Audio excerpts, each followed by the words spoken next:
Ал құрметті көрермендер, бестің шайы деген бағдарламаны Шыңғыс Мұхан лидерлік даму орталығының аясында өткізіп жатырмыз.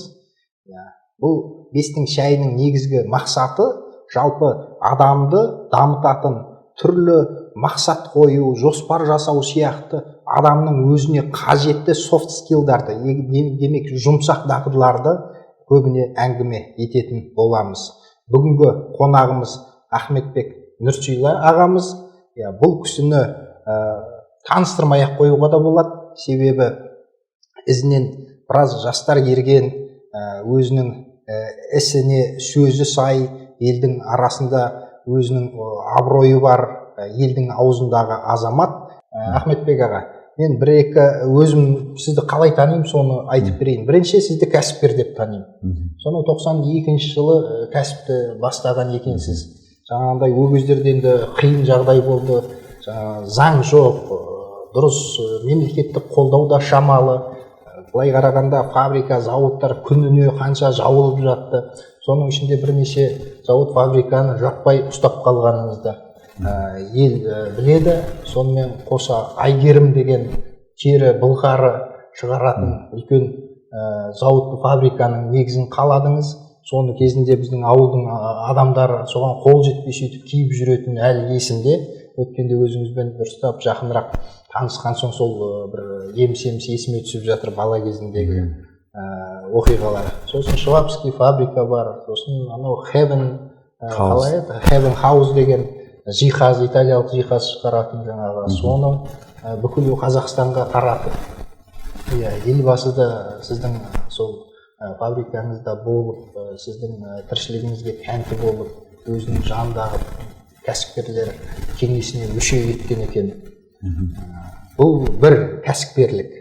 Екіншіден, сіз ұстазсыз қазір. 2015 жылдан бастап ұстаздыққа көштіңіз. Әрине, оның алдында да кәсіпорынды басқарған кезде де бейресми ұстаз ғой, кез келген директор. Қазір міне кәсіби сонымен айналысып жатырсыз. Үшіншіден, сіз алашшыл азаматсыз. Анау 20 ғасырдың басындағы қазақ интеллигенциясының құндылықтарын қазіргі қазақ жастарының бойына сіңіру арқылы да солардың бір рухын көтеріп, өзінің мынау елге деген, жерге деген құштарлығын оятып, мен не алсам емес, мен не берсем дейтін азаматтарды, жастарды тәрбиелеуге көп күшіңізді салып жатырсыз. Енді қазіргі негізгі бұл бағдарламаның мақсаты, бестің шайының мақсаты, осы бағдарламаны көрген адам ой түйіп, өзімді қалай дамытсам екен. Мәселен, сізді көбіне бизнес-тренер, халықаралық дәрежедегі бизнес-тренер деп таниды. Мәселен, сізді көріп жүрген адамдар да өте көп. Бизнес болсын, болмаса өзін-өзі дамыту болсын, өзінің уақытын басқару болсын, басқа адамдарды басқару болсын, өзін басқару болсын, бірдей дән алып кететін болса, біз осы бағдарламаның үдесінен шықты деп ойлаймыз. Енді қазір бизнесті үйретіп жүрген, өмірде бір бизнес жасамаған адамдар көп, бизнес-тренерлер. Сіз енді соны тоқырау кезінен бастадыңыз кәсіпті. Енді сізді қалай танитынымды айтып бердім. Сіз өзіңізді қалай танисыз? Қазір кімсіз? Кәсіпкерсіз ба, ұстазсыз ба, жалпы қоғам қайраткерісіз ба? Енді былай менің мойынға алған өзімнің мұратым, және қасымда жинап тәрбиелеп жатқан жастарға айтатын, біз енді көбінесе ағартушы шығармыз. Оян қазақ деп Міржақыптар айтып кеткен кезде, мен осы алаш қайраткерлерінің өмірбаяндарын, жазған еңбектерін және өмір жолдарын зерттеу арқылы біраз нәрсені түсіндім деп ойлаймын. Олардың да ұстанған жолы ағартушылық болған. Оян дегенде енді ұйқыдан ояну емес қой, енді физикалық түрде адам ұйықтап жатады да, бәрібір сағат біреу 6-та, біреу 7-те, біреу 8-де тұрып бір тірлік істей бастайды, бірақ санасының ұйқысында жатқан. Соны не айтпақ болғанын түсінгеннен кейін, солардың айтқанын, солардың жан айқайын халыққа жеткізу. Іші бір буын өкілім деп ойлаймын, өзім солай деп, былай қазір заман айтады, позиционировать етем дейді ғой, солай деп өзімді өмірдегі орным солай деп ойлаймын. Өйткені мен де 60-қа жақындап қалдым. Бір жылдан кейін 60 жасқа келем. Өмірден жиған тергенім, үйренгенім, соны енді болашақ ұрпаққа, қазір өсіп келе жатқан ұрпақтың бойына сіңіру, соны насихаттау алаш жолы. Сіз алашты біраз зерттеп жүрсіз. Сол Міржақыптың замандағы азаматтар сол кезде халықты оята алды ма, алған жоқ па? Оятты. Және таңғаларлықтай жағдайда оятты да. Қазіргі енді мына техника дамыған заманда біз соның бір тырнақтайында істей алмай жатырмыз да. Енді солардың қаншама алапат күштері болғанын, қаншама білімдері, қаншама сөздерінің халыққа өтімді болғанына мен ақылым жетпейді. Өйткені қазір интернет бар, телевидение бар, газет бар, радио бар, барлық құрал бар. Олай жатқанда біздің қазір экскаватормен қазалмаған жерімізді олар кезінде күрекпен, ломмен қазып тастағанда, қазір комбайнмен шаба алмай жатқан шөбімізді шалғымен шауып тастаған сияқты. Қалай десеңіз, мысалы бір мысал келтірейін, мысалы мыңдаған мысалдың ішінен бірақ мысал, қазақта сол кезде әскер болмаған.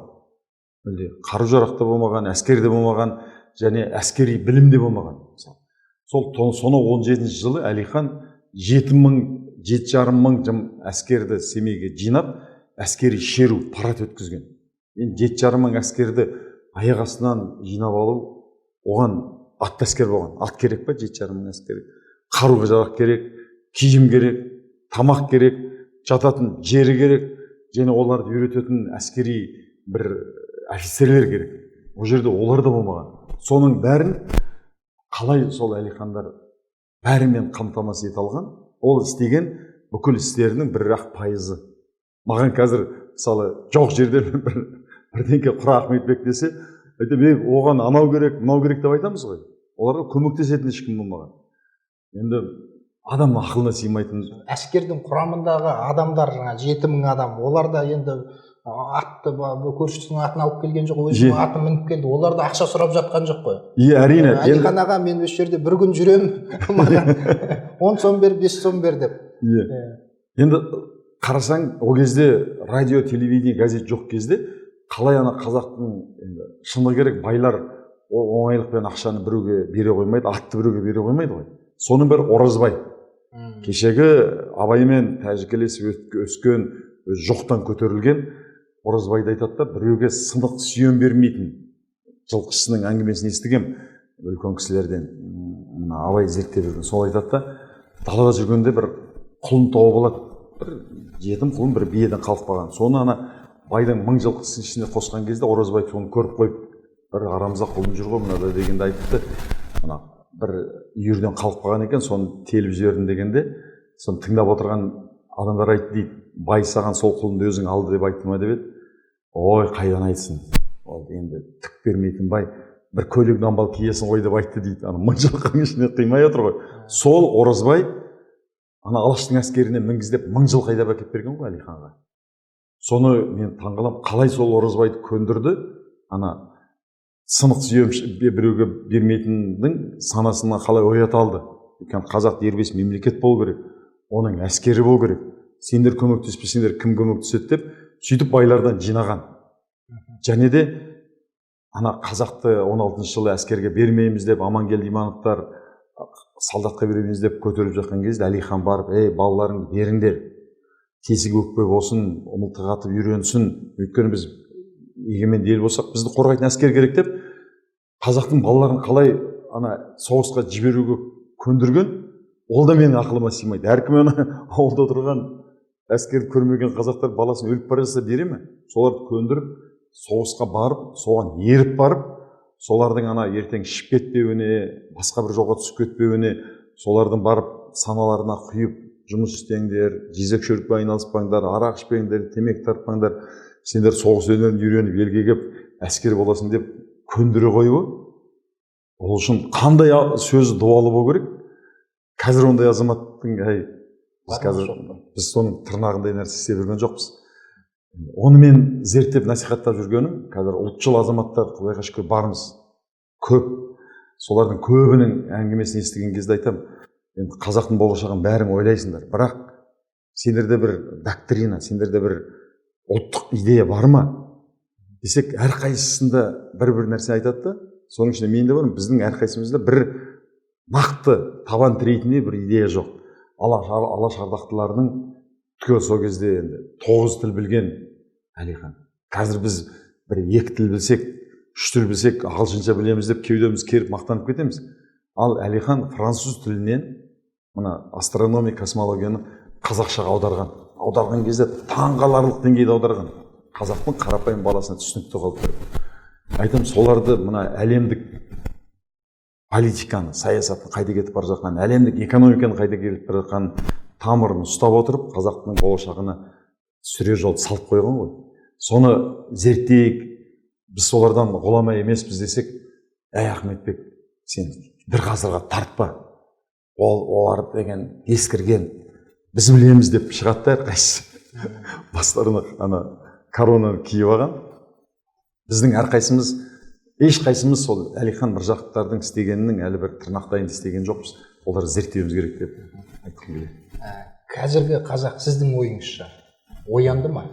Жоқ.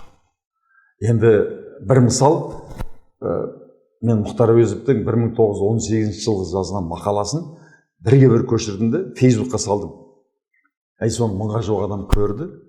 Солар айтады, оқып келеді, айтады, Ахметбек аға, мынаны сіз бүгін жазып отыр екен десек, 100 жыл бұрын Мұхтар Әуезов жазған екен ғой. Ең соңында Мұхтар Әуезов деген оқыған кезде барып тіреледі. Бұны сіз жазып отыр екен, қазіргі қоғамның қазіргі жағдайын жазып отыр екен деп ойлап оқып отырмыз дейді. Ең соңында келгенде 18 жыл Мұхтар жазып тастаған екен. Сол қазақ әлі сол. Мына өмірге деген көзқарасы, ғылымға деген көзқарасы, дамуға деген көзқарасы, бір-біріне деген әлі рушылдығы басқасы сол қалпы оянбаған. Басында осындай бір дәмді тақырыптан бастап отырмыз. Себебі ағылшын тілінде лид деген болады. Лид деген алғашқы сөйлем адамды тартып тұру керек. Алғашқы сөйлем әдемі болса, мақаланың соңына дейін оқып шығады екен. Телеарнада енді газет журналист ретінде солай өзім ойлаймын. Енді сізді дұрысырақ түсіну үшін сіздің өміріңіздің біраз бөлігі Қазақстандағы кәсіпті дамытуға арнағансыз. Сол кәсіптеріңіз қазір жүріп тұр ма? Енді мәңгілік кереметтей бір үлкен кәсіпорын жасадым деп айта алмаймын.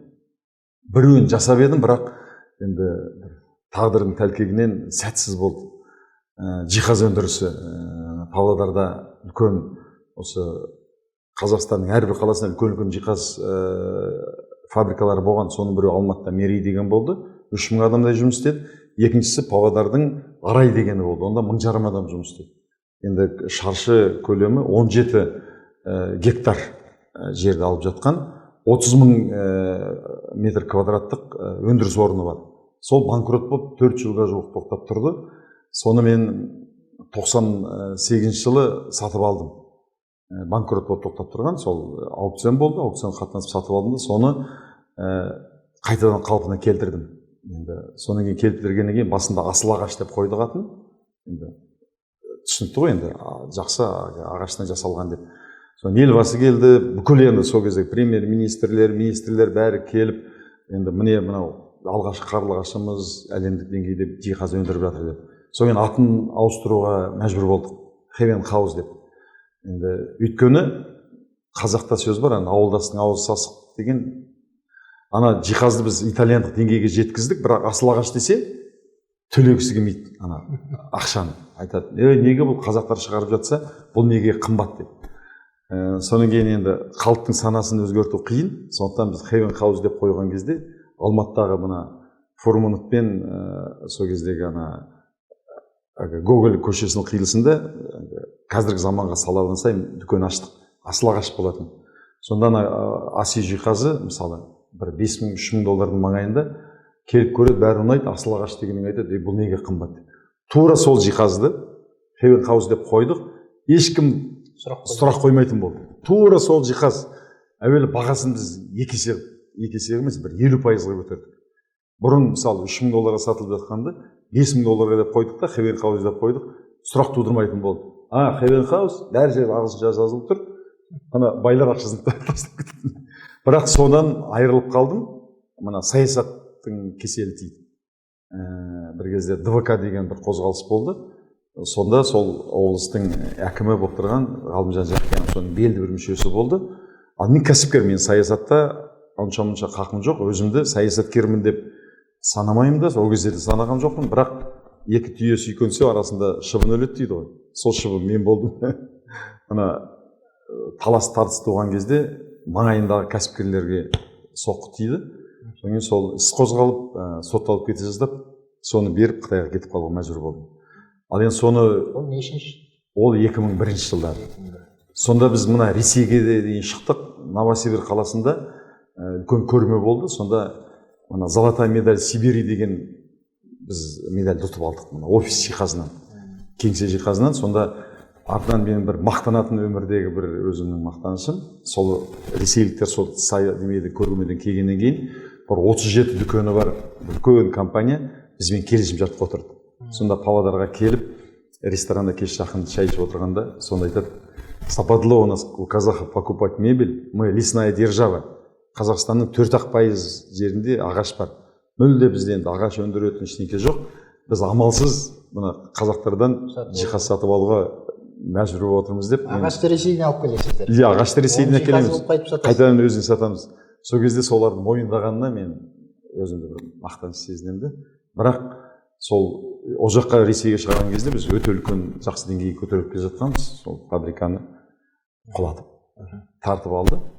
Енді бизнес тренерсіз, оған барлық тәжірибеңізде, білігіңізде, біліміңізде жетеді. Себебі тұралап қалған мекемелерді аяқтан тұрғызып жібердіңіз.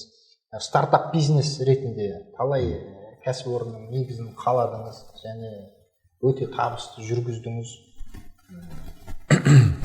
Қазіргі кәсіпкерлерге бұрынғы сіздердің кәсіп істеген кезде салыстыра отырып, қазіргі кәсіппен айналысу, сол кездегі кәсіппен айналысуды салыстыра аласыз ба? Оны не үшін сұрап отырмын? Себебі сіз біраз жастарға кәсіптік білім беріп кәсіпке қатысты. Кәдімгі қанатын құлаш жайып самғатып жатырсыз. Қазір қиын ба, сол кезде қиын болды ма? Әр заманның өзінің қиыншылығы бар. Ол кезде қиыншылығы бізде мүлде білім болған жоқ. Қазіргі сияқты YouTube, Google, бизнес тренингтер мүлде болған жоқ. Біз енді соқыр тауық сияқты ізденіп жүріп жасадық. Менеджмент, маркетинг деген түсінік болған жоқ. Мысалы 91-92 жылы жасап жүрген кезде. Ал жеңілдігі, жақсылығы нарық бос болды. Мүлде бәсеке жоқ. Не нәрсе өндірсең, сол өтеді. Не нәрсе кеп сатсаң, сол өтеді. Қандай қызмет түрін жазсаң, сол өтеді. Кәсіпке бәсеке жоқ. Ал қазір бәсекелестік сәл дамыды, ал жеңілдігі білім деген толып тұр. Не қандай кәсіп жасау үшін маркетинг ба, мысалы есімін ба жасағың келеді, YouTube жасағың келеді, таргетинг жасағың келеді, контекст жарнама жасағың келеді, бюджет жасағың келеді. Қандай білім бәрі жетілген, қолжетімді. Бірақ бәсеке кішкене бұрын қарағанда сәл көбірек. Сондықтан қазір жеңілірек деп ойлаймын. Өйткені ең бастысы білім ғой. Кәсіп жасау үшін ең бастысы білім. Білімің жоқ болса, мысалы, ештеңе істей алмайсың. Ақша да түсіре алмайсың, білімің жоқ болса, бір жиһазда жасай алмайсың, компьютерді жөндей алмайсың, білімсіз ештеңе жасай алмайды. Қазір білім қолжетімді. Сондықтан қазір сол заманға қарағанда әлдеқайда жеңілірек. Қазір кәсібіңіз бар ма? Қазір кәсібім бар. Енді қазір кәсіпті мен осы заманның талабына сай енді қоғамға көбірек пайда келтіретін және де тез масштабталатын кәсіптерді және де заманның ертең сұранысқа ие болатын кәсіптермен айналысып жатырмын. Құпия болмаса қандай кәсіп? Құпия болмаса біреуі білім беру саласында. Мысалы соның бірі математика, физика, химия пәндерін оқытқан кезде тек қана бір мектепте отырып офлайн оқыту емес, анау алыс ауылдағы балаларға да оқытуға болатындай онлайн мектеп. Және де тек Қазақстанмен шектеліп қалмай, біз енді келесі жылы Өзбекстанның нарқына, Қырғызстанның нарқына, ары қарай Ресей, Түркия нарқына қарай шығамыз деген үлкен жоспарларымыз бар. Және оны қалай жасалу керек екенін анық көріп тұрмыз, қазір жасап жатырмыз. Біреу сол аты математика оңай деп қойдық. Өйткені енді ғылымның атасы математика. Өйткені мен өзім де математиканы жақсы оқығандықтан кез келген кәсіпті меңгеріп кете алдым. Және де мына МГУ бітірген Павлодар жүрген кезде бір үлкен азаматтармен сөйлесіп сонда айттым, балаларды қалай қарай бағыттау керек дегенде математиканы оқыт деді. Математиканы жақсы оқып кетсе, ол кез келген бизнес бола ма, басқа техникалық білім бола ма, соны алып кетеді деп маған соны кеңес берді. Біздің мұғалімдеріміз сөйтіп кеңес берген. Сондықтан математикадан бастадық. Шындығында математиканы егер өте жеңіл, қарапайым түсіндіретін болса, ол жеңіл. Содан кейін енді физиканы қосып жатырмыз. Ақыры бүкіл сабақтарды қосып, бүкіл қол жетімді қылып, анау қиыр ауылда жатқан баланың білім бере алатындай сол мектеп ашып жатырмыз. Екіншісі, мына ғаламат школ деген тез оқу. Өйткені білім деген не? Білім деген оқу ғой. Соны тез оқып алу, және оқығанда түсініп оқу. Сол тез оқу мектебі, онан кейін екінші біреуі мегажады деген адамның жадысын дамытатын, интеллектісін дамытатын. Өйткені білім деген оқу болатын болса, екінші білім сол оқыған нәрсені жадыға игеріп алу және адамның логикалық ойлау жүйесін дамыту. Ол анау 6 жастан бастап соны оқыды. Соның келесі мектеп смарт робот деген. Енді смарт ақылды робот болашақ роботизацияға қарай кетіп бара жатыр. Жасанды жады, искусственный интеллект. Онан кейін келесі біреуі, енді бұрыннан мен өзім жиһазды оқығам, сол прима мебель деп жиһаз жасау өндіріс. Соларды бастап, соларды дамытып жатырмын. Негізі кәсіптерім сол. Онан кейін ет жиһаз өндіретін, оны мен 94 жылы сатып алғам. Сол өндіріпке, бірақ енді соны қазір өте алыста, отанымда 1000 шақырым жерде, ол жерде соны басқа бір адамдарға сатып жатырмын. Әлі істеп тұрсың. Енді сізді кез келген кәсіпті бастан бастаған, ешкімнен ұрлап тартып алмаған адам ретінде білеміз. Ондай үрдіс жалпы шетелдерде пайда болған екен. Forbes-тың шығуы да астарында сол жатыр. Себебі адамдар өздерінің тапқан табысын ешкімге жасырмай, мен осындай табыс таптым деп миллиардерлердің, миллионерлердің тізімі шығады. Сол көзқараспен қарасақ, мәселен, кәсіпкер ретінде әр адамның өзінің кәсібінің бағасы бар. Сіздің кәсібіңіздің бағасы қандай? Мен енді әркімнің өзінің кәсіпке деген бір өмірлік ұстанымы, философиясы болады ғой. Менің өмірлік ұстанымым соның бәленбай ақшаға емес. Қазірде мен жастарға білім берген кезде кәсіпке екі түрлі көзқараспен қарауға болады. Біреуі қанша пайда келеді өзіңе, екіншісі қоғамға қанша пайда келеді. Енді өзіңе де пайда келу керек, бірақ сол жерде қоғамға келетін пайдасын көбірек ойлаңдар деп айтамын. Өйткені біз енді сол Алаштың ұстазының біреуі Шәкәрім Құдайбердіұлы. Сол Алаштар Алаш Орданы құрған кезде ұстаз қылып Шәкәрімді қабылдаған, соның өмірлік философиясы, бәрі философиядан басталады ғой. Сонда адамдық борышың халқыңа еңбек қыл, ақ жолдан айнамай арсақты өзің біл. Ең соңында айтады, ғибрат алар артыңа із қалдырсаң, шын бақыт, осынық мәңгілік өлмейсің дейді.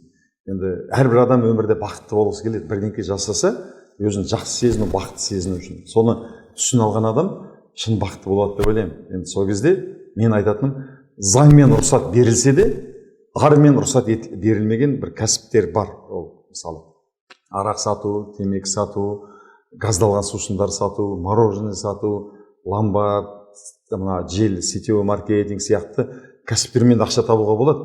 Бірақ ол саған пайда келгенмен адамдарға үлкен қасірет, зиян әкеледі. Тура сол сияқты соны өлшеген кезде қаншама қоғамға пайда келтіреді деп мен сөйтіп өлшеймін. Мысалы, білім беру жүйесінде мен қазір бір курс өткізіп жатырмын. Кемелденген тұлға деген. Бағасы 10.000 теңге тұрады. Мысалы, менен VIP тренинг өткізе аламын. Келеді көп адамдар, ақысы 1 миллион теңге. Енді оны төлей алатын адам төлейді. Мысалы оборотта бір 30-100 миллион теңгедей ақшасы бар, мүмкін 200 миллион теңге ақшасы бар, ол адам миллион теңге төлей алады, айтады мынаны тағы да енді айлық табысы 10-15 миллион теңге, айтады осыны бір жүйелеп көмектессеңіз, содан кейін тағы да көтеріп беруге көмектессеңіз. Ол адамға айтамын, менің сағат құным осынша тұрады. Мен бір сағатым кемінде 100 мың теңге тұрады, мен ол істей аламын деп. Сонымен істеймін, бірақ олар көп қабылдамауға тырысамын, бірақ менің ана кемелденген тұлғам маған әлде қайда маңыздырақ, өйткені мен оған кемінде бір 2000-3000 мың адам қатынаса алады. Сол арқылы ол өзінің өмірін өзгерте алады. Адамдарға қарым қатынасын, денсаулығын, алғысын айтып жатады да. Сондықтан мен көбінесе кәсіптің енді маған қанша пайда келтіреді деп емес, қоғамға пайда келтіреді. Өйткені мен өзім былай енді қаржыға тәуелсіз адаммын деп айтамын. Өйткені үйім бар, көлігім бар, бала шағам ер жетті, өз күндерін өздері көретіндей жағдайға жетті. Енді мен ары қарай ол дүниеге ештеңе арқалап кетпеймін. Мен мәңгілік емеспін. Әкем 65 жасында қайтыс болған, мен 60-ға келдім, енді ары кетсе бір 20-30 жыл өмір сүретін шығармын. Енді не істеуім керек, артыма бір із қалдырып кетуім керек. Енді өмірдің мәні бәрібір 30-дан асқаннан кейін кез келген адам сол сұраққа жауап іздейді. Ешқашан мен қанша ақша тауып жүрсем де сағат тақпаған адаммын, сақина тақпаған адаммын, қымбат көлік мінбеген адаммын. Қазір де маған бір 500 мың долларлық көлік әкеліп берсе, мен құдай соны сатып жіберіп, ақшасын бір қайырымдылыққа не бір кәсіпке жұмсай салатын едім. Сіз уақытыңыздың қайда және қалай кетіп жатқанын анық білесіз бе? Егер статистика ретінде өмірімізді 70 жас деп санасақ, өміріміздің 23 жылы ұйқыға кетеді екен. 19 жылы жұмысқа, 6 жылымыз тамақтануға, 4 жылымыз жолға және 2 жылымыз әжетханаға кетеді екен. Жалпы көбінесе біз күндіз түні жұмыс істегеннен кейін уақытымыздың қайда кетіп жатқанын білмей қаламыз. Жалпы уақытты басқару, ұтымды пайдалану уақыттың нақты қайда кетіп жатқанынан басталады. Уақытты басқара алатын адам өміріндегі басқа нәрселердің барлығын басқара алады. Егер сіз үшін уақытты тиімді пайдалану өз мақсатыңызға тез әрі тиімді жету өте маңызды болатын болса, онда сізді Time Management онлайн курсында күтемін.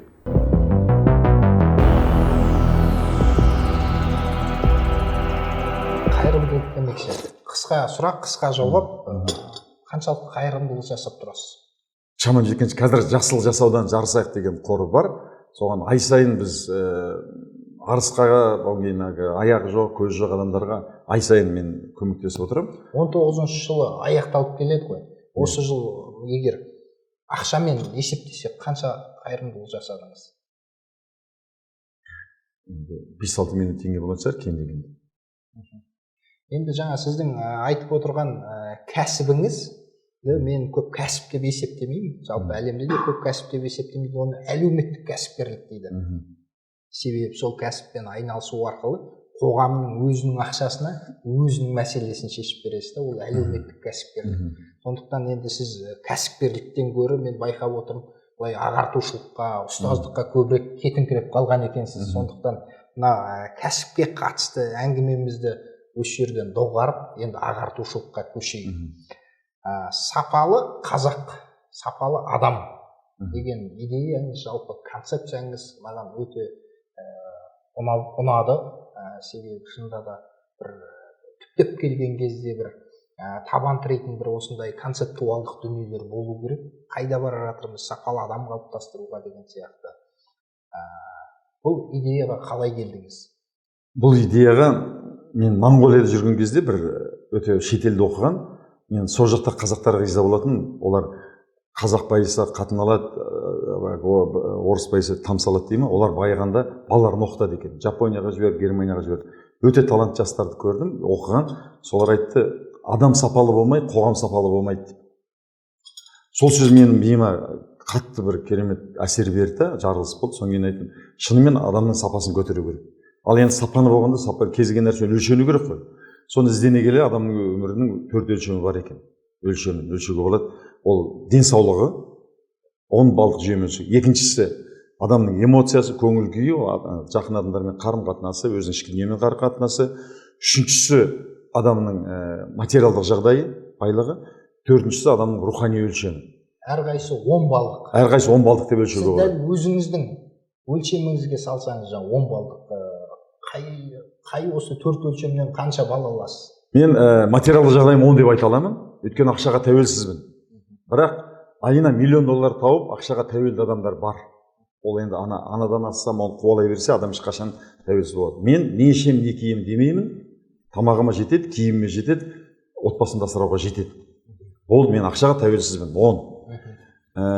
Эмоциям 10 деп айта аламын, өйткені мен ешкім ренжіте алмайды, мен ешкімге ренжімеймін. Әрқашан жасампаз күйде жүрмін. Жанымда жайлық, жүрегімде тыныштық, езуімде күлкі, әрқашан эмоциялық жағдайым. Рухани жағдайым 10 деп айта аламын. Өйткені мен өмірден өз орнымды тапқан адамын, өмірдің мәнін таптым. Өмірдің мәні мен өзіме мұратымды қойдым, алаш ардақтылардың еңбектерін насихаттап, солардың жолын шамам келгенше жалғастыру. Басқа, әрине бала шағамды дұрыс жолға қойып, содан кейін қалған қанша өмірім қалды, халыққа, елге қызмет ету, алаштың идеясын жалғастыру. Денсаулығымды 5 деп айта аламын, толық емес, өйткені менің арқамда грыжам бар, тіземде артрит бар. Соны емдеп алсам, 10 деп айта аламын, өйткені басқа жерім айтпай ауырмайды.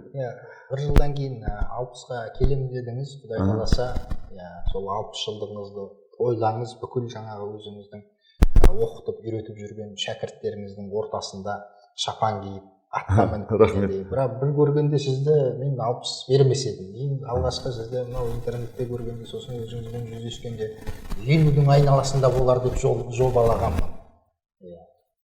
Сондықтан мен 5-тен сәл көтерер едім.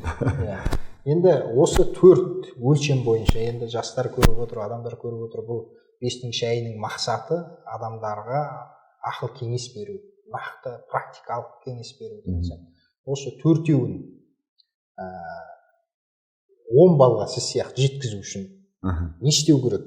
Бірінші мынаны былай істеу керек деп қысқа айтып бере аласыз ба біріншіден? Енді бұл 4-еуі бірімен бір байланысты. Бұны 4 құбыласы тең деген қазақта сөз бар.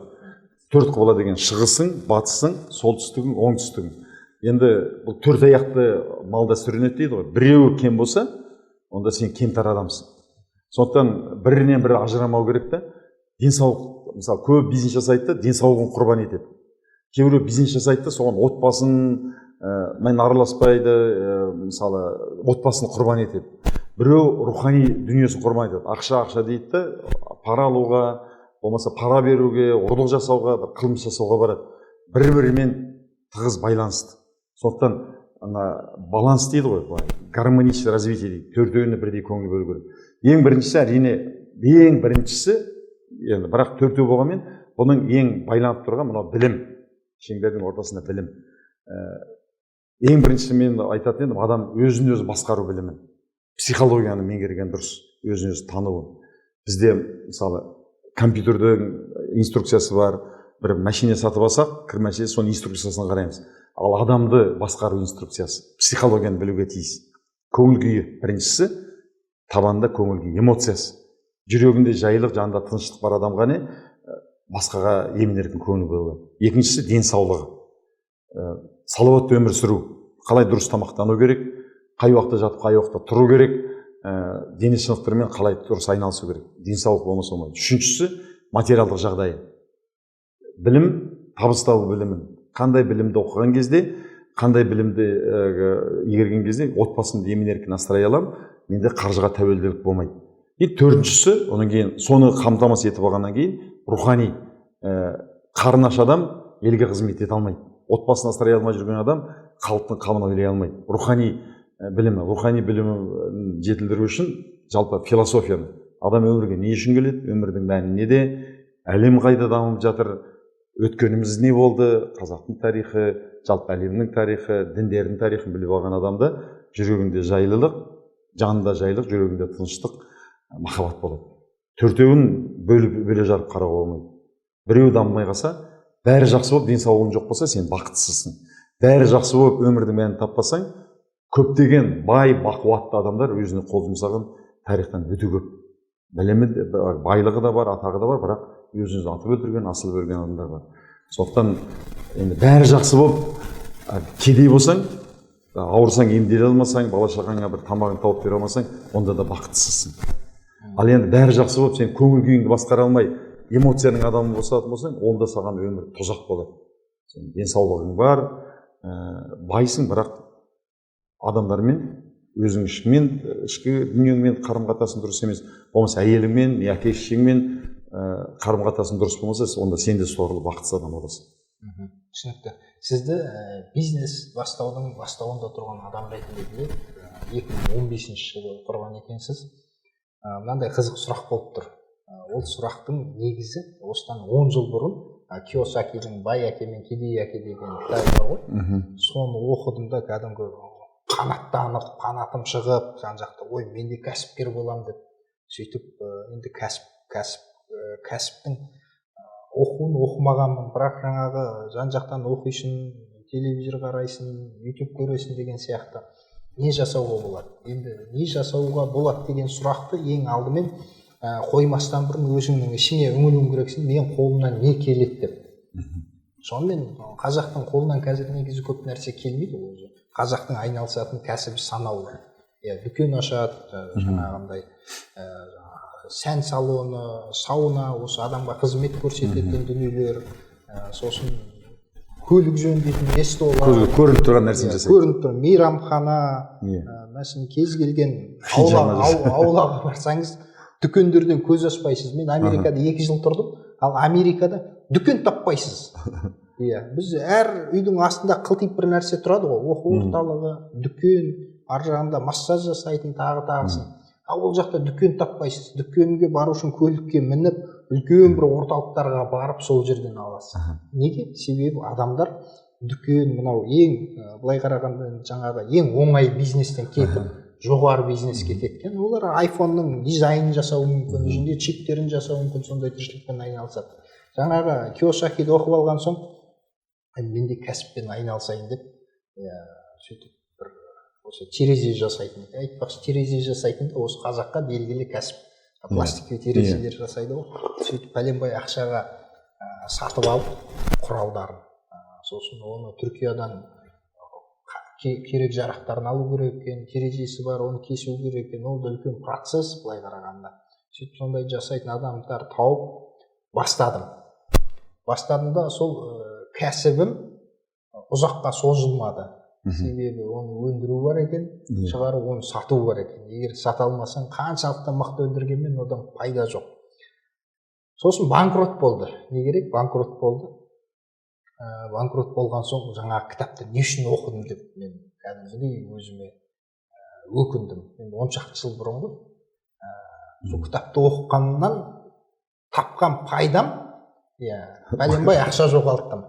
Сізге бизнес бастауға қатысып, қанат бітіп кеткен, сосын ертесіне бизнес ашып жіберіп, мәселен, сөйтіп банкрот болып жатқан адамдар бар ма? Соларға сіз не дейсіз? Себебі әлемдік тәжірибе бар екен, 95% бизнес бір жылдан кейін өледі екен. Енді бұрын солай статистика 95% басталған бизнес өледі, 5% ары қарай кетеді. Қазір соны керісінше жасауға болады да, 5% құлап, 95% алға жүруге. Өйткені бұрын тексеретін құрал болған жоқ. Қазір өтті жеңіл. Мысалы, бұрын рентген болмай тұрған кезде адамды өкпесінде не бар екен көру қиын ғой, болмаса МРТ келді. Қазіргі МРТ, мына әлеуметтік желі, интернет. Оны МРТ десе болады. МРТ-ға түсіргеннен кейін омыртқаның қай жерінде ақау бар көресің, сол сияқты қазір нарықты бір 2-3 күннің ішінде түгел зерттеп алуға болады, және болашақ қалай екенде көріп алуға болады. Сондықтан бұрын нар тәуекел деп есептелмей адамдар тәуекелге баратында мертігіп жататын. Абай атамыз айтқандай, бірақ қарғап түсем деп, бірақ секіріп түсем деп мертіге жатады дейді. Ал қазір тәуекелге бару керек, бірақ есептелген тәуекел. Есептелген 7 рет өлшеп 1 рет қойса, қазір керісінше 95% жүріп кетеді кәсіптер. Бірақ өкінішке қарай, сізге қатысқан 12.000 адам қатысыпты сіздің курстарыңызға, бизнес бастауға. 12.000 адамның бәрі кәсіп ашып кете қоймағанша, бірақ кәсіп ашқандардың 95% кәсіпкер болып кетті деп айта аласыз ба? Мен мынаны айта аламын, егер айтқанды бірге бір істесе, мен айтамын, саусағымды шауып берем деп кепілдік бере аламын. айтқанды бірге бір істесе ары қарай дамиды. Өйткені Қазақстан нарқы бос. Қазір ақша аяқ астына шашылып жатыр. Оны тура осылай айта аламын. Кез келген адамға, жаңа кәсіп бастайын деген адамға мен мынандай ақыл кеңес беретін едім. Біз өте көп ойланатын толғады. Екі кемшілік бар. Біреу өте көп ойланамыз, қорқақтық. Одан кейін түріктер айтады дейді, сендер қазақтар ойлау жаңағы өлшеу емес пе? Жоқ, өлшеу емес. Түріктер бүйтіп айтады екен, сендер қазақтар кәсіп жасау үшін өте ақылдысыңдар деп айтады дейді. Өте көп ойланасыңдар дейді. Біз аламыз да істейміз дейді. Вы слишком умные, чтобы делать бизнес деп айтады дейді. Вы очень много думаете, а мы берем и делаем. Сол шын айтады түріктер. Түрігі бар ма, ұйғыры бар ма, солар келеді да бұрқылады, жасап кетеді бірдеңке. Бастап кетсең, пәленбай ақшаңды ойланбай салып жіберсең, ертең осы жерге айтқым келеді. Кәсіп бастайын деген адамға мен мынандай нақты ақыл кеңес беретін едім. OLX-ке кіресіздер, бәріңіз орысша жазсаңыздар, OLX деп. Содан кейін сол жерде кәсіп үш түрге бөлінеді. Өндіріс, қызмет көрсету, сауда. Үш жақ түріне болады. Соң қызмет көрсету, услуги деген жер бар. Сол жерде кемінде бір 100 мың ба, 200 мыңдай хабарландыру бар. Сол OLX-ке кіресіздер, сол хабарландыруды қарап отырасыз, айтасыз. Осының қайсысы маған ыңғайлы, қайсысы менің қолымнан келеді деп, сол бәленбай 1000 қызмет көрсетудің ішінен бір 30-ын таңдап аласыз. Мынау деп жазып аласыз. Содан кейін саудаға кіресіз, торговля сатып жатқан адамдарға. Соның ішінен бір 30-ын, мысалы аяқ киім сатасыз ба, техника сатасыз ба, соның 30-ын таңдап аласыз. Мынау маған жарайды ау деген.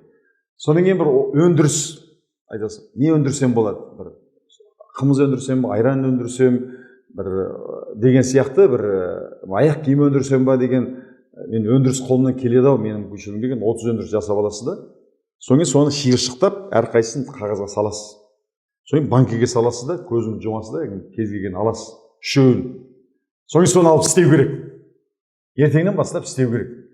Көп ойланып жүре берген адам, қазақ 30-ға дейін, кешіріңіздер, байға тимей отыратын қыздар айтады. Көгетікті жолықпай, көнетікті менсінбей, сөйтіп жүреді, кейін күйеуге тие алмай жүреді. Сондықтан алу керек те бастау керек, болды. Екінші айтатын нақты қазақтардың көп жасайтын қателігі, көзге көрініп тұрған елдің бәрі жасап жатқан нәрсемен айналысады да, ал орыстар, еврей ағайындар біздің көзге көрінбейтін нишалар бар. Өте жеңіл жасалатын, өте тез масштабталатын бизнестер бар. Соларды қарау керек. Әй, осы еврейлер, орыстар немен айналысып жүр? Біздің бәріміз жаңағы өзің айтқандай, не шаштараз ашамыз, не кірпік жалғаймыз, не хиджама жасаймыз, не кафе ашамыз, не болмаса бір азық-түлік дүкенін ашамыз. Біріміздің қанымызды біріміз ішіп, біріміздің жолымызды біріміз кесіп, біріміз банкроттыққа саламыз. Аналар шекілесі қатып, өте жеңіл жасалатын кәсіптермен жасап жатыр. Сондықтан мына интернетке кірсеңіздер, өкінішке қарай қазақша аударыла қойған жоқ. 4-та промышленная революция. Мына Клаус Швабтың жасаған Давос форумының президенті үлкен бір баяндамасы бар. Өте жеңіл, сондай қарапайым тілмен жазылған. Сол кітапты оқып шықсаңыз, болашақ қайда кетіп бара жатыр? Қандай білім, қандай кәсіптің болашағы бар? 5-10 жылдан кейін қандай сұранысқа ие болады кәсіп екен, соны түсініп аласыз. Содан балаңызды да солай қарай бағыттау керек, өзіңізді солай бағыттау керек. Сол жерде бәрі көрінеді. Мен осы мәселеге енді ары қарай осы тақырыпты дамытқым келіп отыр. Себебі қазаққа қандай кәсіппен айналысқанда Қазақстан дамыған елдерге қосылады. Осы тақырып мені қатты қызықтырды. 2 жыл Америкада тұрып, Гарвардта оқығандағы негізгі дипломды қорғаған жұмысым осы болатын. Қазақстан дамыған елдердің қатарына қосыла ма, қосылмай ма? Қосылса немен қосылады? Сонда бір көзім жеткен дүние, дамыған елдерге қосылмауды сол елде тұратын адамдар қаншалықты күрделі мамандықтарды игереді, соған байланысты екен.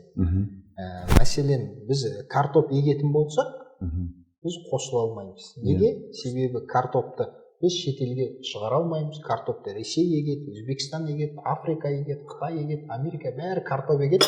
Оларға біз ол картоп апарғанның өзінде 10 есе қымбат болуы мүмкін. Бұл бір. Ал бұл күрделі емес, ең оңай. Себебі оған кім керек? Екінің бірі жасайды. Екінің бірі жасайды. Бір адам, екі адам, мен өзім ақ картоп егесе аламын бір жарты гектар жерге. Оған басқа адамның ақылы қажет емес, бір адамның ақыл ойы жетеді. Ал екінші қасына қоятын болсақ, нені мысалға айтуға болады. Мәселен, осы қазір каналға мынау Sony камералары арқылы түсіріп жатырмыз. Ал Sony камерасын шығаруға бір адамның ақыл ойы жетпейді. Себебі Sony камерасын мыңдаған адам керек. Оның бірінші біреу линзасын істейді, екінші дизайнын, үшінші программасын істейді, төртінші тағысын, тағы дүниелер көп бөлшектер. Демек, Sony камерасы былай айтқанда 1000 адамның ақыл ойы тоғысқан жер. 1000 адам күш біріктірген кезде пайда болатын продукт. Қазақта айтады ғой, саусақ бірікпей, ине ілікпейді деп. Көрдіңіз ба? Демек, бізге күрделі мамандықтарды меңгеріп қана қоймай, сол саусақ бірігу керек. Қазір Қазақстаннан не үшін мықты мамандар кетіп қалды? Google-да, Amazon-да, тағы жерлерде істеп жатыр. Себебі оның алған білімі 1000-ның бірі.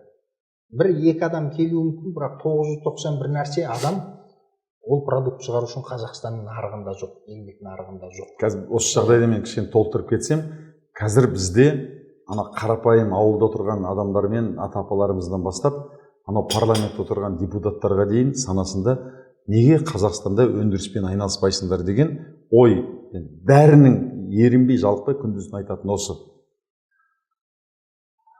Енді әлемдік нарыққа қарайық, мысалы айталық, Яндекс такси, болмаса Uber. Бір көлігі жоқ, бір мәшинесі жоқ, бірақ бүкіл әлемдегі қазір капитализациясы, Яндекстің өзінің капитализациясы 9 миллиард доллар болды, Uber'дікі қазір 30 миллиардқа жетіп шығылды.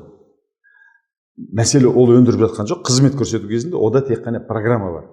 Airbnb бүкіл әлемде қонақ үйін береді, қонақ үй көрсету қызметін өткізеді. Қазір капитализация 31 миллиард доллар болды. Ал 100 жыл тарихы бар Hilton 18 миллиард. 100 жыл тарихы бар Marriott-тікі 20 миллиард. Анау азғантай ақшамен аналарды аяқ астынан бір 5-6 жылдың ішінде басып озды. Қазір білекпен істейтін емес, біліммен істейтін заман. Adidas бір заводы жоқ, Nike-тің бір заводы жоқ, Dolce Gabbana, Louis Vuitton, қайсысын алсаң да бір өндірісі жоқ. Бірақ бүкіл ақша, пайда солардың қолында. Сондықтан, мысалы, Қазақстанға бір мысал келтірейін. Аяқ киім өндіру. Осы жерде мен білем, Қазақстанда кереметтей жақсы аяқ киім өндіріп жатқан цех бар. Түріктің аяқ киімінен ешбір кем емес, Қытайдікін айтпаған күннің өзінде. Бірақ сол өте сапалы, өте арзан аяқ киімінің цехтың 20% мүмкіншілігін қолданып отыр. Айына 4000 аяқ киім өндіре алады, қайталап айтамын, өте сапалы. 12.000 теңге. Ұялмай мен өзім киіп жүрмін. Қазір көрсетейін, міне, сондай аяқ киім киіп жүрмін. Ұялмай, мысалы мен киіп жүре аламын. Қазақстанда тігілген 12.000 теңге. Ешқандай дизайн жағынан да ешқандай қиын жоқ. Өйткені қиын емес. Өзіміздің шикізат. Бірақ соны сата алмай отыр. Дәл осы сияқты мен қаншама өндіріс орындарын білем. Сондықтан бізге меніңше өндіріс жасаумен өндіріс керек әрине. Бірақ бірінші орында маркетинг. Осыны мен ешкімге айтып түсіндіре алмай жүрмін. Енді біз немен сөйлесек те фактімен сөйлеуіміз керек. Қазақстанда не нәрсе өндірілсе ол сатылмайды. Өйткені шетелдік әкеп сатылады. Неге десең, маркетинг күшті. Тағы бір мысал келтіріп кетейін. Бұл жақта халықтың есінен адасып қалды десек те болады. Осы мен қазір мысал келтірсем, көзім мойындай. Халықтың есі адасып кеткен. Жалпы халықтың жер бетінде. Өйткені ақпараттың ағыны өте үлкен. Осыдан айталық бір 50 жыл бұрын, мысалы, өзің әкеңе, менің әкем айтса, сондай заман келеді. Ауылдың халқы, Қазақстан халқы, есік алдында тұрған мөп-мөлдір, тап-таза тегін суды ішпейді. Қаладан химиялық ыдысқа құйған өлі суды сатып алып ішеді десең, үлкен кісілер айтады, тайтар не айтып отырсың? соғыршы халық есінен адаспайтын шығар. Бір 30-50 жылдан кейін сондай болады десең, олар айтады, мүмкін емес деп айтар еді. Енді мен ауылға бардым, кеше тағы да ауылдан келдім.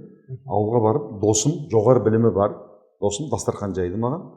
Содан кейін ана пластмасс бутылкаға қойған, маркасын айтпай ақ қояйын, бір суды қойды. Біздің ауылдың суының дәмділігі мына Тарбағатайда керемет. Балдай тәтті су, тірі су. Сонымен әлгі досым айтам, мен ауылдың суын сағынып келдім, қаланың өлі суын ішіп, мына немене өлі суды пластикқа қойған Алматының суын құйып отырсың, әкеш құдықтан тартып деп, құдықтан тартып әкеп берді. Сонымен сол досым айтам, сонымен дастарханда әңгіме, бір қора адам отырмыз. Сен жоғары білімің бар, университет бітіргесің, мына Науалының, біздің ауылдың, Үржардың, Тарбағатайдың суының керемет жақсы екенін білесің, неғып өлі су құйып отырсың деп бір рет айтсам, шамдана бастады. Сенде бір жоқ, түкке тұрмайтын әңгімені айтып, қодында айтсаңшы, денсаулық анау мынау. Айтым, жоқ, сен осында қайтадан әңгіме айтып келдің де. Содан кейін қайта-қайта айтқаннан кейін маңыздылығын түсінді. Айтады. Басында айтты, мен емес, бүкіл ауыл осыны оқиды. Бүкіл қайда барсаң осыны оқиды. Айттым, содан кейін жаңағыны келтірдім. Бұл деген адамның ақыл есінің жоғалып кеткенін көрсетпей ме, зият досым. Өйткені есік алдындағы балдай тәтті суды ішпейсің, сен анау Алматыдан маңдай тер ақшаңа, ауылда ақша жоқ, мына суды сатып алып отырсың. Тұрып қалған су. Тұрып қалған, және өлген су ол. Химиялық ыдысқа құйған су десем, бүкіл халық осыны ішеді. Бұл деген сөз, мына маркетингтің, ақпараттың сондай керемет жұмыс істегені халықтың есінен адастырып жіберген.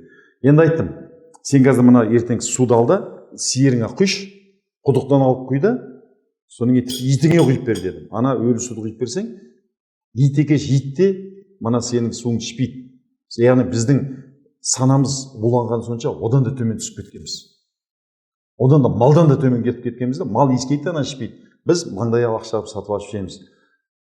Бұл өте қызық жағдай екен. Бұл былай деп ойламайсыз, маркетинг бір жағынан. Екінші жағынан қазақта бір бәсекелестік деген дұрыс емес бәсекелестік бар да. Мәселен, біреу той жасаса 100 адамдық, екінші адам кемінде 100 адамдық той жасау керек. Сол сияқты дастарханына Тарбағатайдың бір азаматы бөтелкеден кейін тастай деп болмаса басқа деп жазылған су құйса, ертесіне сол ауылдың адамдары көріп алған адам қонақ шақыратын болса, біз анау суды алып бөтелкемен су құйып қояйық деп. Мәселе бұл қазақтаған емес. Ал өздері шындығында сол бөтелкемен ішіп отырған жоқсыз, қонақ болып барған соң сізге құйып беріп отыр. Ол өздері кәдімгі шайды құйған сияқты жаңа құдықтағы суды ішіп отқан болар. Енді онан кейін кеше алдыңғы тойға бардым, құда күттік, тура сол ауылда самсап тұрған.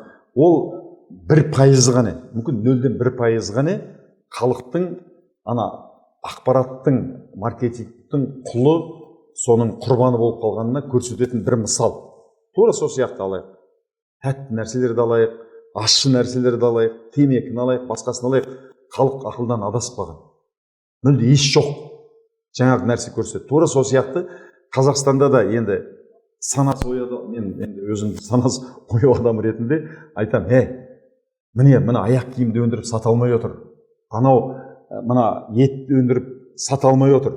Біз шетелден Парагвайдың неменен Индиясын әкеп, окорочканы әкеп сатып жеп жатырмыз. Өзімізді өлтіретін нәрсені 600 миллиардтан астам ақша соны жұмсайды екенбіз біз жаңағы. Өзімізді өлтіретін нәрселерге. Десең, халық тыңдамайды. Дәл сол сияқты. Қазір халық немен айналысу керек дегенде, халық көзін ашып бүйтіп қарау керек та, енді бұған мағжандардың өлеңін бүйтіп айтады. Басқа жұрт аспан көкке асып жатыр, кілтін өнер білім ашып жатыр. Бірі ай, бірі жұлдыз, бірі күн боп жарқырап, көктен нұрын шашып жатыр. Таласып өнер білім алып жатыр. Күнбе-күн алға қарай барып жатыр. От жегіп, суда жүзіп, көкке ұшып, Тәңірінің рахатына қанып жатыр. Біздің қазақ түк ойламай текке жатыр. Бір іске жана салмай шетте жатыр. Азырақ көз жүгіртіп қарар болсаң, қазекем жан жошырлық кепте жатыр дейді. Олар оянған.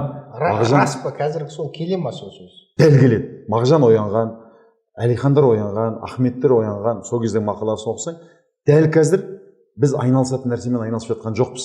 Бірімізді, етімізді біріміз жеп, көзге көрінетін нәрсемен айналысып жатырмыз. Енді былай қарау керек. Әлемді басқарып отырған еврей халық. Оны бәрі мойындайды. Ең бүкіл ақпарат та солардың қолында, білім де, ғылым да, техника да солардың қолында. Енді соған кейін ілескендер жапондар, Оңтүстік Корея, Европадағы ағылшын немелер. осылар немен айналысып жатыр деп қарапайым қарау керек те. И қазақ сонымен айналысу керек. Аналар немен айналысып жатыр, солардың деңгейіне көтерілу үшін. Енді Ахмет Байтұрсын айтады, сол кезде айтқан, біз өзге дамыған елдерден кейін қалқан жұртпыз. Бізде ел қатарына қосылу үшін бізге білімді, бай және күшті болу керек дейді. Білімді болу үшін оқу керек. Оқыған кезде ана бәлелер, әлемді басқарып жатқан бәлелер не оқып жатыр екен, біз соны оқиық. Күшті болу үшін кәсіп жасау керек. Кәсіп жасаған кезде ана әлемді басқарып жатқандар не игеріп, не жасап жатыр, біз соны жасауымыз керек. Ал күшті болу үшін береке, бірлік керек. Өкінішке қарай біз оларды зерттеп жатқан жоқпыз, оны тыңдағымыз, көргіміз келмейді. Біз қазір жаңа шошырлық жылдамдықпен Ауғанстан, Иран, Сирия, Йеменге қарай кетіп бара жатқан елміз. Оян деген кезде Әлихандардың өкінішке қарай олар да 1% оқымайды. Олар ойбай сабасын айтып кеткен. Біз ана Ауған, Пакистан немен емес, ана қандай елде ғылым білім дамып жатыр, солға қарай ұмтылуымыз керек. Оны Ыбырай Алтынсарин айтып кеткен. Өнер білім бар жұртта тастан сарай салғызды, айшылық алыс жерлерден көзді ашып жұмғанша жылдам хабар алғызды. Аты жоқ құр арбаны 1000 шақырым жерлерге күн жарымда барғызды. Бірақ оны еститін құлақ, көретін көз, қабылдайтын сана жоқ болып отыр да қазір. Қазір қоғам діндарланып бара жатыр. Оны біз қалайық, қаламайық. Себебі мәселен 10 жыл бұрын Қазақстан қоғамын алсаңыз, қазіргі қоғамды алсаңыз, салыстыруға келмейді. Мәселен, қазір 2,5 мың мешіт бар екен, кеше жігіттер есептеп, қазақ мектептерінің саны 4 мыңнан сәл асады екен. Былай қараған кезде мешіттер мен білім ордаларының мектептерінің саны былай қараған кезде енді көп 10 есе 20 есе алшақ емес, бір-біріне жетіп қалған. Енді осы білімге, дінге келетін болсақ, енді дінді қоғамның кірпішін қалайтын бір қажетті элемент деп өзім білемін, өзім түсінемін. Себебі талай жоқ болып бара жатқан қоғамдарды өзінің орнына алып келген. Бірақ бізде діні барда, діннің астарында білімі жоқ сияқты көп. Бізде дін барда, бірақ діннің астарындағы мәдениеті жоқ. Дін барда, оның астарындағы ағартушылығы жоқ. Дін барда, бірақ оның астарындағы кәсіпке деген насихаты жоқ. Осы тұрғыдан келгенде жаңағы Ауғанстан, Сирия деп жатырсыз. Сол неге олай айттыңыз? Сонда бізді жаңағы Ыбырай атамыз да айтқан, өнер, білім бар жұрттар деп. Діні бар жұрттар демеген, өнері мен білімі бар жұрттар деген. Осы жағына келгенде жалпы Қазақстандағы исламға деген көзқарасыңыз, қазіргі осы жастардың діндарлығы бізді алға жетелей ме, жоқ артқа тарта ма? Енді бұл жерде мен тағы да менің ұстанымым сол алаш ардақтыларының ұстанымы. Сол кездегі енді оларда мәселен Құдайға құлшылық еткен, дін ұстанған. Әлихан атамыз мәселен түрмеде отырған кезінде бір хаты бар ғой. Бүгін оразаның пәленше күні, мен оразамды жаңағы сәремді сумен жауып, кешкі сумен, қара сумен аузымды ашып отырмын деген. Бұл былайда Әлихан соны үлкен бір теңіз десек, соның бірақ тамшысын ғане оқып алған адамдар, мысалы, пілді бір көз көрмейтін адамға алып келген кезде, бұл 3 адамға алып келіп, бір піл қандай деген кезде аяғын ұстап, бұл бір бөріні сияқты хайуан ба деп айтты. Біреу тұмсығын ұстап, бұл жылан сияқты ерегің деген бір нәрсе ме деді. Біреу арқасын ұстап, бұл жалпақ нәрсе деген сияқты. Сол сияқты Әлиханның 1%, мен 25 томдығын оқып жатырмын. Әлихан қанша адамды Меккеге кетіп бара жатқанда қажылықтан қайтарған. О жақтағылар бай, ақшасы бар, мына ақшаңды елге жұмса деп. Әлихан соны қайтарған. Және де Ахмет Байтұрсында, енді дінсіз қоғам болмайды. Менің түсінігімде, менің ата-бабаларым қолында өстім, атамның қолында, атамды көрдім, нағашы атамды, өзімнің апамды, шешелерімді көрдім. Олардікі мынадай немене болатын. Ла илаха илlallah Мұхаммед Расулалла. Осы жетеді. Мен алланың құлымын, мұхаммедтің үмбетімін, содан кейін ала қойдың кәлләсі, қара қойдың кәлләсі, мен алланың пендесі. Осы жеткілікті деп ойлаймын. Қалған бүкіл уақытын, қажыр қайратын елді сақтап қалу, ғылым білімге қарай жұмсау керек. Ахмет Байтұрсынның мына білім жайлы үлкен бір баяндамасы бар. Сонда олар бөледі: өлі білім, төте білім, көрнекі білім және төте білім деп айтады. Содан кейін баулу мектебі деп айтады. Сол кезде өлі білім деген айтады. Біз қазір мына медреселерде ақиреттің білімін, о дүниенің білімін беріп жатырмыз. Ал мына жер бетінде қазақ ел болып сақтап қалу үшін ол білімді беріп жатқан жоқпыз деген үлкен мақаласы бар. Енді өкінішке қарай біз енді фактімен сөйлеу керек қой. Фактімен сөйлеген кезде бағана оларды өнер білім бар жұрттарды кімді айтты, басқа жұрт аспан көкке асып жатыр деп кімді айтты? Олар Европаны, Жапонияны айтқан. Жапония сияқты мемлекет жасаймыз деп айтқан. Ешқандай Иран болайық, Ирак сияқты болайық, Ауған сияқты, Пакистан сияқты, Сауд Арабия сияқты болайық деп ешқайсысы алдына мақсат қойған жоқ. Ал қазіргі жастардың 90% сол мына дінге тереңдеп, өкінішке қарай дінге тереңдеген сайын ғылым білімнен алшақтап бара жатыр. Мен жастардың арасында жүрмін. Жаңа прогрессивтік технология, мына цифровой технология, 3D принтерлер шығып жатыр, искусственный интеллект шығып жатыр. Содан кейін космология, астрономия, география жайлы, қай ғылым жайлы сөйлессең, неге екенін білмеймін, 5 сыныптық білім жоқ ешқайсысы. Жаңа дінге тереңдеп бара жатыр деп айттыңыз. Менің ойымша олар діннің біліміне тереңдеп бара жатқан жоқ, олардың соқыр сенімі тереңдеп бара жатқан сияқты. Себебі дінге тереңдесе, жаңа сіз айтып отырған ғылымдардың барлығы Еуропаға сол ислам ренессансынан кейін пайда болған.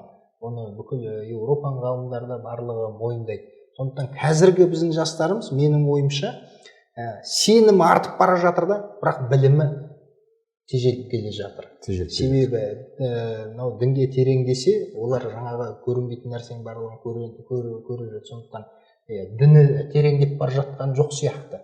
Соқыр сенімі тереңдеп бара жатыр. Ең қауіптісі, бұрын бір тұтас айранда үйіп отырған қазақ едік. Бұрын енді кішкене руға бөлінетінбіз. Ол өсе-өсеге қалды. Ол А класы мен Б класы болып бөлінуші еді ғой мектепте. Тура сол сияқты бір баланың ойыншығы болып қалды. Қазір сәләфиттер мен мына ясауишілер, сопылардың енді қолдарына автомат берсең, ертең атысады. Содан кейін гүленшілер бар, тәкпіршілер бар, хораниттер бар. Сөйтіп бөлініп жатыр. Бұл ары қарай бұл тереңдей беретін болса, бір 5-10 жылдан кейін бір-бірімен соғыса бастайды. Азғантай ғана қазақ бітіспес жау болып бара жатыр. Дүниежүзі 73-ке бағынып, бөлініп, мысалы, Йеменде таза мұсылмандар бірімен-бірі қырылысып жатыр ғой, сунниттер мен шииттер. Солның салқынын мен бүкіл дененің клеткасымен сеземді, соған кетіп бара жатқан. Сондықтан бір тұтас қазақ болып бізге қалу үшін, жаңағы Ахмет Байтұрсын айтқандай, бізге білім жолына түсу керек. Білім болғанда қазақ бәрібір экономикасыз ел болмайды. Біз бюджетімізді толтырмайынша, әскерімізді қаруландырмайынша, мына Қазақстан ел болып тұра алмаймыз. Біз енді қазір бір ине өндірмейміз, бір нәски өндірмейтін елге айналдық. Тым болмаса кетті ғой, мал баға алмай деп, біздің етіміз 300 мың тоннадан астам ет бізге Парагвай мен Аргентинадан келеді. Сүтіміз Қырғызстаннан мен Белорусиядан келеді. Енді бұл деген масқара ғой. Мынандай кең далада отырып, біз етіміз бен сүтімізді өзіміз қамтамасыз ете алмасақ, мына киім, аяқ киім, құрылыс, техниканы айтпаған күннің өзінде дәл осы жағдаймен біз қаншалық алысқа барамыз? Жер асты байлығы таусылмай ма? Дәл осы сұрақтан туындап отыр. Қазақстан 50 жылдан кейін бола ма, болмай ма?